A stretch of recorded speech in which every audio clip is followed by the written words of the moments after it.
Welcome to another edition of From the Frontlines. I'm joined today by Marcy Dorado. She's the Director of Student Support Programs at Westfield Washington Schools. Hey, Marcy. Hi, thanks for inviting me along. Oh my gosh, it's hard to believe, but this school year is coming to an end very quickly, and you guys are already making plans for the summer. Tell us what you've got up your sleeve. Sure thing. So, when COVID hit last year, all of our plans for summer camps just went out the window. We weren't allowed to be in the buildings. We didn't know what the future was going to look like. And we ended up running summer camps last year for 1 month. And we usually have really high numbers, but we had about 117 families that committed, and kids were happy to have something to do. But we didn't know what it was going to look like going into this summer.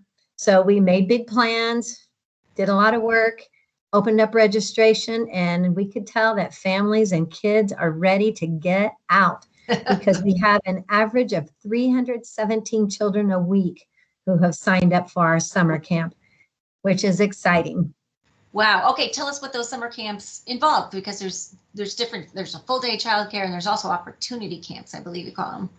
Absolutely. So the full day childcare, anybody in Westfield Washington Schools is allowed to sign up for.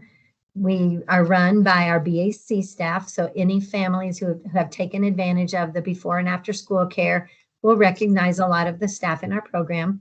So that's just great. We are doing a camp theme this year. So we're going to be around the campfire. We're going to go on hiking. We're going to do everything we can possibly do related to summer camp. So that's going to be exciting.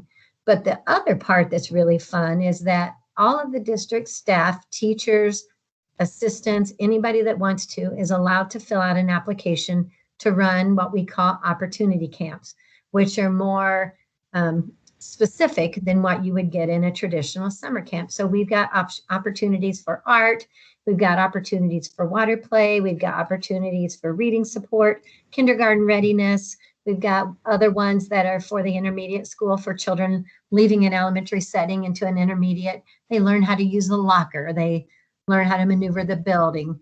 And we also have sports camps. So most of our high school coaches run camps during the summer, and we offer support for that. We bus kids to those when they're in our childcare program during the summer. So all of that is happening in the summer, and we are excited, and I think families are too. It sounds like it.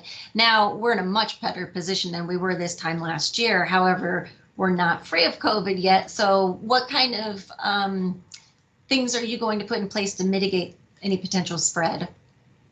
That's a great question too. So if we go way back 2 years ago, before COVID was even on our radar, let's theoretically say we had 80 second graders that were in camp.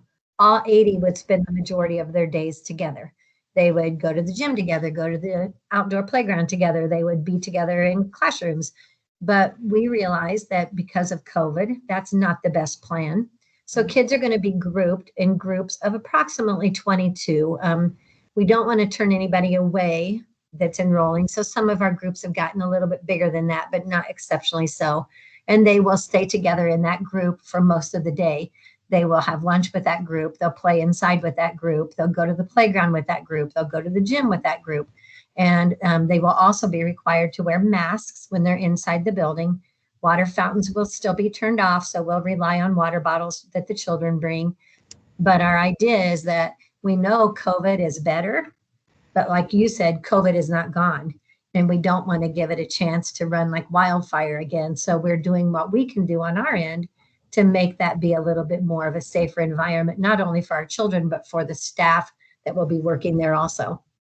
Well, it sounds like things are filling up quick for you, but if I haven't had the chance to register and I still want to, what's the best way to do that?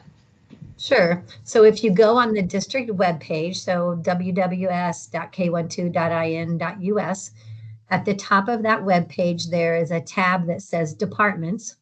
You can click on the departments and a pull down menu will show up. If you go to student support programs, all of the information about summer camps are on that page. Lots of information. The pricing schedules are there. The opportunity camp opportunities are on there, as well as just the regular childcare for the week. Well, we're going to switch gears just real quick because you guys have some other fun news that is happening in terms of a new earlyhood child center. Tell us about that. It's the best news ever. So I started this job about 4 years ago, 3.5, 4 years ago. And I had heard rumors at that time that there was conversation about actually building a freestanding early childhood center. And I was like, okay, we're in the middle of so many things. This is really going to happen.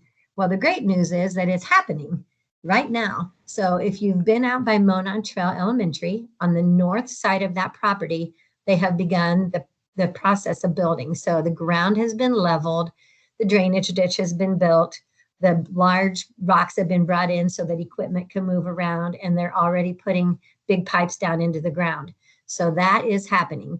And that building will house our infants through our 4-year-olds for our childcare portion. It will also house our developmental preschool kids. So there's lots of advantages. One being that suddenly we can get all of our staff together and all of these kids together in one building, and our collaboration is going to change drastically because we can talk to people that are doing the same things that we're doing.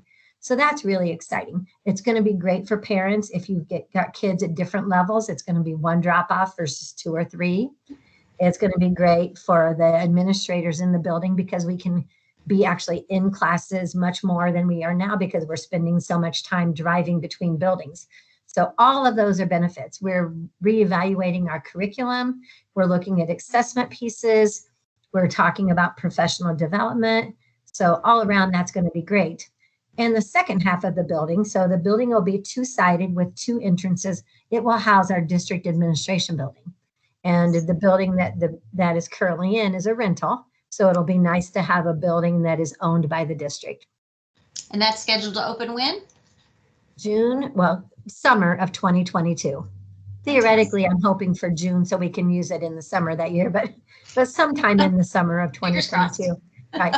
So another really big benefit about the building is going to be for our elementary schools, because right now our Tots and All Aboard program and our developmental preschool program use 21 classrooms in our elementary schools. And when we pull all of those out into their own building, it gives our principals way more room in their buildings to spread out.